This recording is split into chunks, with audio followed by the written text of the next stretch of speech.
The government has now decided that a large task force will sail as soon as all preparations are complete. HMS Invincible will be in the lead and will leave port on Monday.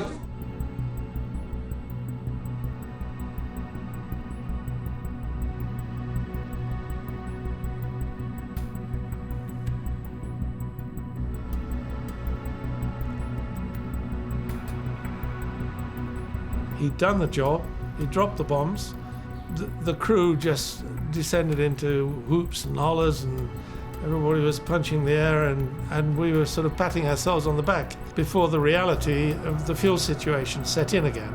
We were now 6 hours from ascension with about 4 hours worth of fuel.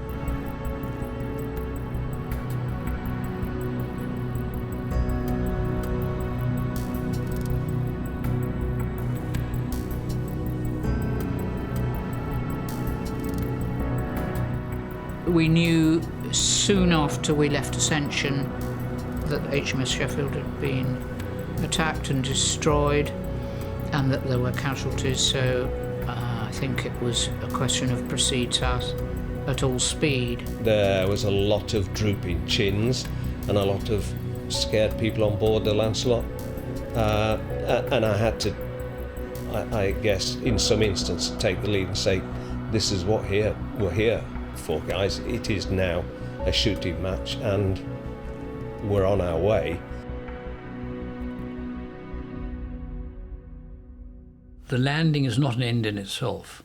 The landing is just the beginning. There's going to be a lot of hard fighting afterwards. And I then said, it won't be a picnic.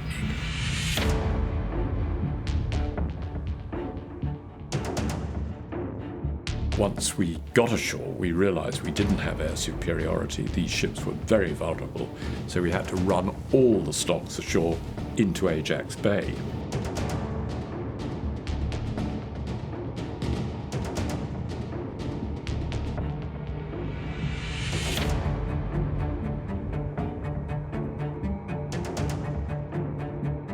When I heard, I thought, oh my God, this is awful.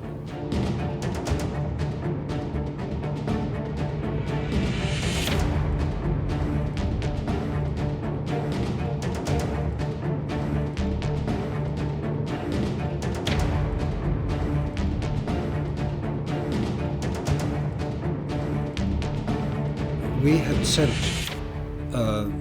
Sir Tristram in, loaded with ammunition and stuff for them, on the understanding that the landing craft would be there under orders to empty her and get her back the following night.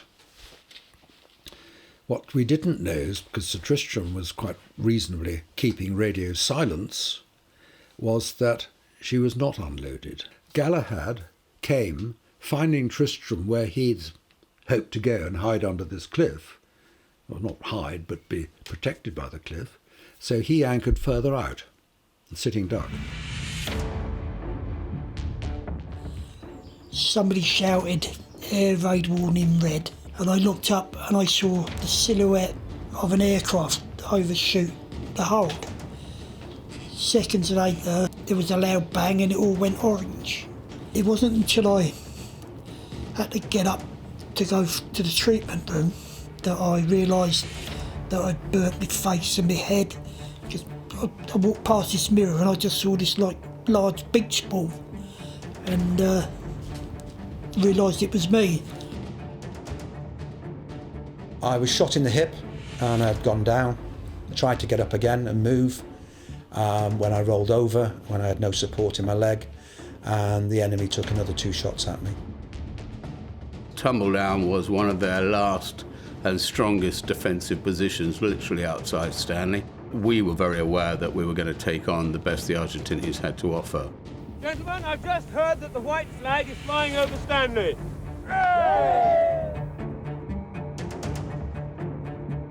We walked up the steps of the hospital and the Argentinian guard was sat with a pistol on his lap, asleep. So Jock Wilton and I smacked him with an SMG and said, "We are here." And he went, "Oh."